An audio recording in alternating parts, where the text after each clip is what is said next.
It's hard to say. I mean, a lot of it could be the fact that you've never actually really seen his face. At the same time, Microsoft and I guess Bungie at the time built such a cool character that everyone's kind of just, just really likes him. There's numerous different reasons for why he has sort of become this cult hero. But I mean, for me to be able to put my finger on just one, it's pretty tough. I just think he's a badass character, so it's cool enough for me. This character, Thomas Lasky, who's a military cadet who's really kind of fighting with the idea of moving forward in the military.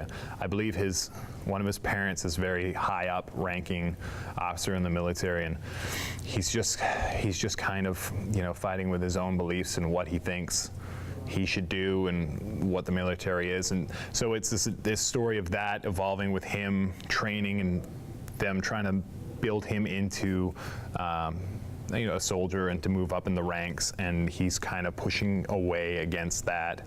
And next thing you know, there's a massive attack on the planet and the military base and all the cadets, and the majority of them are wiped out. And there's only a small group of cadets left.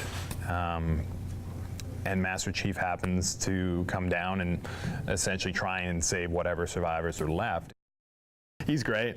The great thing is they're all extremely strong actors, but they're also physical actors. They're actors who can take a bit of a licking, who can run around, who can jump off some things, and who can make it look good. I mean, that's also a tough thing sometimes, but they've been trained really, really well by our stunt coordinator James Bamford,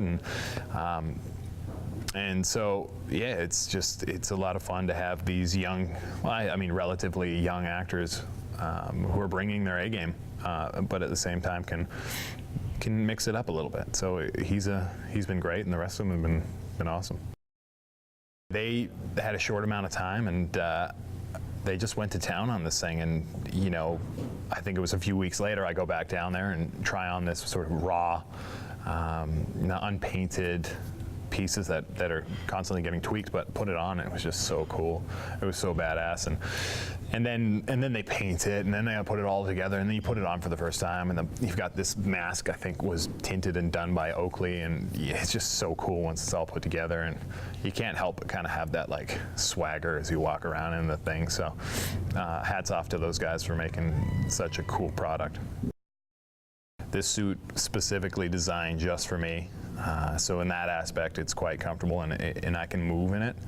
But at the end of the day, it's still large amounts of rubber and plastics and fiberglass and everything like that. And so it was, I think we weighed in at about 60 pounds heavier than I am. So it just it's just a little more effort in everything that I kind of do just to move.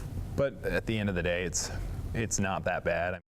First and foremost, I think you just want them to be happy with all of the work and the effort that everyone put forth, and hope that this sort of story that has been written and built and acted and put together is going to be this great, entertaining piece that can stand on its own as a movie essentially, and hope they enjoy just the way it evolves into the Halo universe and the story, and for me, I just hope that people dig the Master Chief,